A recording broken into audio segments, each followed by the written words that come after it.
প্রিয় সহকর্মীবৃন্দ, আশা করি আপনারা সবাই ভালো আছেন। আপনারা অবগত আছেন যে ইএফটিতে দ্বিতীয় ধাপের বেতন ছাড় করা হয়েছে। যদিও ব্যাংকে বেতন আসে নাই, তবে M2 শিটে দ্বিতীয় ধাপে তাদের ছোটখাটো ভুল ছিল, যেমন ডট স্পেস, তাদের বেতন আসবে। কিন্তু সমস্যা হলো তৃতীয় ধাপে যাদের বড় রকমের ভুল রয়েছে তাদের সংশোধন করতে হবে। যাদের এনআইডির সমস্যা রয়েছে তাদের এনআইডি সংশোধন করতে হবে। যাদের M2 শিটে ভুল আছে M2 শিটে সংশোধন করতে হবে। তো এনআইডি সংশোধন যাদের করতে হবে তাদের এনআইডি সংশোধন করাটা একটু ভোগান্তির বিষয়, সময় সাপেক্ষ। যার কারণে আপনারা মাওসি থেকে কি নির্দেশনা আসবে সেই আশায় বসে না থেকে আমার মনে হয় তাদের এনআইডি সংশোধন প্রয়োজন, তারা এক্ষুনি এনআইডি সংশোধনের জন্য উদ্যোগ নেওয়া প্রয়োজন বলে আমি মনে করি। তো এনআইডি সংশোধন ঝামেলাপূর্ণ কাজ হলেও নির্ভেজালভাবে আপনি বাসায় বসে আপনার মোবাইল থেকে এবং ল্যাপটপ থেকে নিজেই সংশোধন করতে পারবেন। তো আমার মনে হয় এখনই সংশোধন করাটা জরুরি, কারণ মাউসি যখন সময় দিবে তখন আপনি বেশি সময় হয়তো পাবেন না। তো চলুন আমরা আজকে এই ল্যাপটপের মাধ্যমে কিভাবে ঘরে বসে আপনারা এনআইডি সংশোধন করবেন সেটা দেখে দেখাবো। দেখে দেখে আপনি নিজেরাই সংশোধন করতে পারবেন। তো কথা না বাড়িয়ে আমরা শুরু করি। প্রথমে আমরা একটি ওয়েবসাইট সার্চ করে লিখবো এখানে service.nid.gov.bd লিখে আমরা সার্চ দেব। এখন কিছুক্ষণ অপেক্ষা করব, দেখবে আমাদের মূল পেজে নিয়ে যাবে। অনুগ্রহপূর্বক অপেক্ষা করুন। আমরা চলে যাচ্ছি। এরপরে যাদের অ্যাকাউন্ট নেই তাদের এখানে রেজিস্ট্রেশন করতে হবে। এটাতে রেজিস্টার করুন। তো এখানে আমরা রেজিস্ট্রেশন করব, অ্যাকাউন্ট রেজিস্টার। এখানে জাতীয় পরিচয়পত্রের নম্বর আমরা এখানে দেব, তারপরে জন্ম তারিখ দেব। জাতীয় পরিচয়পত্রের নম্বর দেওয়া হলো, এরপরে জন্ম তারিখ আমরা দিয়ে দিলাম। তারপরে এখানে একটি ক্যাপচা এন্ট্রি আছে, অস্পষ্ট করে দেওয়া আছে, সেই ক্যাপচা এন্ট্রি আমরা এখানে করে ফেলবো। সাবমিট বাটনে ক্লিক করব। পরে এখানে ক্লিক করব, সবুজ যেখানে লেখা আছে এখানে ক্লিক করার পর অপেক্ষা করব। তারপরে আমাদের এখানে বর্তমান ঠিকানা ও স্থায়ী ঠিকানা এগুলো চাবে। এনআইডি অনুযায়ী আমরা সেই ঠিকানাগুলো এখানে আমরা দিয়ে দিচ্ছি। বর্তমান ঠিকানা, আমার বর্তমান ঠিকানা দিলাম, বিভাগ, জেলা, উপজেলা, সবগুলো আমরা পর্যায়ক্রমে এভাবে দিয়ে দেব।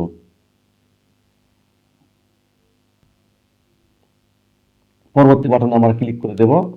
তারপরে আমাদের মোবাইল নাম্বার, যে নাম্বার দিয়ে আমরা করেছিলাম, রেজিস্ট্রেশন করেছিলাম, সেই নাম্বারে একটা ওটিপি যাবে, ওয়ান টাইম পাসওয়ার্ড। তো 1 মিনিটের মধ্যে আমরা সেটা পেয়ে যাব। অপেক্ষা করতে হবে। এখানে ক্লিক করার পর বার্তা পাঠান লেখে ক্লিক করার পর আমাদের অপেক্ষা করতে হবে।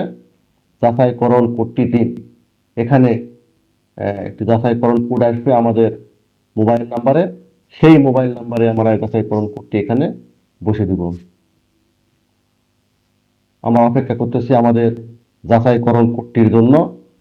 যাচাইকরণ কোডটি আসলে আমরা সেই কোডটি সেখানে বসে আসতে দিয়ে দিলাম। তারপরে প্রক্রিয়াটি শেষ করতে হলে আপনার মোবাইল নাম্বারে এনআইডি ওয়ালেটে এই অ্যাপ্লিকেশনটি ইনস্টল করতে হবে। আমরা এখন আমাদের মোবাইলে যাব। মোবাইল থেকে প্লে স্টোরে গিয়ে এনআইডি ওয়ালেট নামক একটি অ্যাপ ওপেন করে সেখান থেকে আমাদের ফেস ভেরিফিকেশন করতে হবে। এখন আমরা এনআইডি ওয়ালেট, আমাদের মোবাইলের গুগল প্লে স্টোর থেকে এনআইডি ওয়ালেট লিখে সার্চ দিলাম। এখানে এই যে এনআইডি ওয়ালেট লেখাটি এসেছে, আমরা ওকে করলাম। তারপরে এখানে একটি স্ক্যানার আসবে। আমরা ওই আমাদের যে কিউআর কোডটি ছিল সেই কিউআর কোডটি এটাকে এখানে স্ক্যান করতে হবে। স্ক্যান করলে আমাদের এখানে ফেস ভেরিফিকেশন চাইবে। আমরা আমাদের যার এনআইডি তার ফেসটি এখানে নির্দেশনা অনুযায়ী হয়তো বলবে একটু ডাইনে ঘুরো, একটু বামে ঘুরো, উপরে নিচে অ্যাডজাস্ট করে নিলে ওকে হয়ে যাবে। এরপর আমাদের ফেসটি ওকে হয়ে গিয়েছে। আমরা এনআইডির সেই মূল ওয়েবসাইটে চলে গেলাম। যাওয়ার পরে এখানে দেখেন এগিয়ে যান, এই অপশানে আমরা যাব। মোট সেট পাসওয়ার্ডে আমরা যাব না, এগিয়ে যান, এড়িয়ে যান, এড়িয়ে যান অপশানে আমরা গেলাম। তারপরে প্রোফাইলে ক্লিক করে আমাদের প্রোফাইল বের করবো। তারপর সেখান থেকে আমরা এডিট বাটনে ক্লিক করে কি এডিট করতে চাই আমরা এখানে পিতার নাম এডিট করব। দেখেন এখানে নাম, পিতার নাম আছে, হ্যাঁ এটা পিতার নাম। এখানে পিতার নামে এখানে ক্লিক করে দেব। দেওয়ার পরে এখানে আমরা আমাদের ভুলটা সংশোধন করে এখানে লিখে দেব। আমি লিখে দিলাম, লিখে শেষ। তারপরে আমরা পরবর্তী বাটনে ক্লিক করব। আমাদের এখন যেটা করতে হবে, আমাদের পেমেন্ট করতে হবে, টাকাটা ট্রানজাকশন মাধ্যমে টাকা দিতে হবে। বিকাশের মাধ্যমে আমরা টাকাটি ক্লিয়ার করব। টাকা না দিলে আমাদের কাজটি কমপ্লিট হবে না। আমরা এখন বিকাশে যাব, বিকাশ থেকে টাকা দিয়ে তারপরে আমরা আবার এই পেজে ফিরে আসব। তো আমরা বিকাশে এখন যাচ্ছি। দেখেন বিকাশে গিয়ে পে বিল তে আমরা ক্লিক করব। করার পরে আমরা এখানে এনআইডি সার্ভারে ওদের যে এনআইডি সার্ভার আছে, সেই এনআইডি সার্ভার সার্ভিস থেকে সার্চ দিয়ে আমরা এখানে আমাদের এনআইডি নাম্বারটি লিখে দিব। আমাদের এনআইডি নাম্বারটি লিখে দিলে আমাদের এনআইডি নাম্বার, অর্থাৎ আমার যে এনআইডি সংশোধন করতেছি তার বিপরীতে টাকা জমা হবে। এনআইডি নাম্বার দিচ্ছি। এনআইডি নাম্বার দেওয়ার পরে তারপরে এগিয়ে যান অপশানে ক্লিক করব। তারপরে আমরা এখানে 230 টাকা চার্জ আমাদের দিতে হবে। দেওয়ার পরে পাসওয়ার্ড এখানে দিয়ে আমরা বিকাশ থেকে টাকাটি ক্লিয়ার করব, সেন্ড করে ফেলব। সেন্ড করা হয়ে গেলে তারপরে আমরা আমাদের এনআইডি সার্ভারের মূল পেজে আমরা চলে যাব। এখানে বিকাশে টাকা দেওয়া হচ্ছে, টাকা সেন্ড হয়ে গেছে। কিছুক্ষণের মধ্যে আমাদের সাকসেসফুল মেসেজটি আসবে। আমাদের সাকসেসফুল বিকাশ মেসেজটি এসেছে। আমরা এখন চলে যাচ্ছি আমাদের মেইন পেজে। আমরা মেইন পেজে এখানে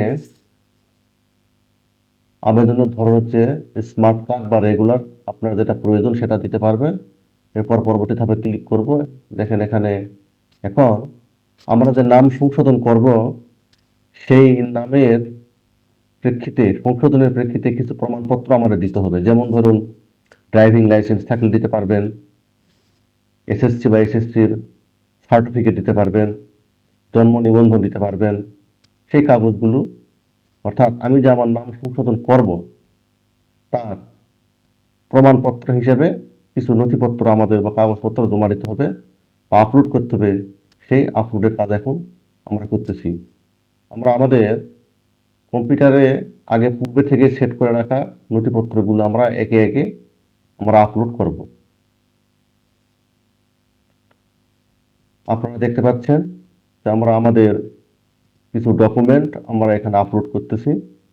আপলোড করা হয়ে গেলে আমাদের কাজ শেষ হয়ে যাবে। আমরা এটা সাবমিট দিয়ে দিব। এটা অলরেডি আমরা সাবমিট করলাম। এখন পরেরটা আপলোড চলছে। এই ধরনের কিছু নির্দিষ্ট কাগজ যেগুলো ভ্যালু আছে, এরকম পাসপোর্ট, জন্ম নিবন্ধন, সার্টিফিকেট, এই ধরনের কাজ নাম সংশোধনের জন্য প্রয়োজন পড়ে। আমরা 3টি ধাপ কমপ্লিট করেছি। এখন কাগজপত্র দেওয়ার 4 নম্বর ধাপে কাজ করতেছি। আমাদের কাগজপত্রগুলো আপলোড করা হয়ে গেছে। আমরা এখন পরবর্তী বাটনে ধাপে ক্লিক করলাম। এখন আমরা নিশ্চিত করার জন্য সাবমিট বাটনে ক্লিক করব।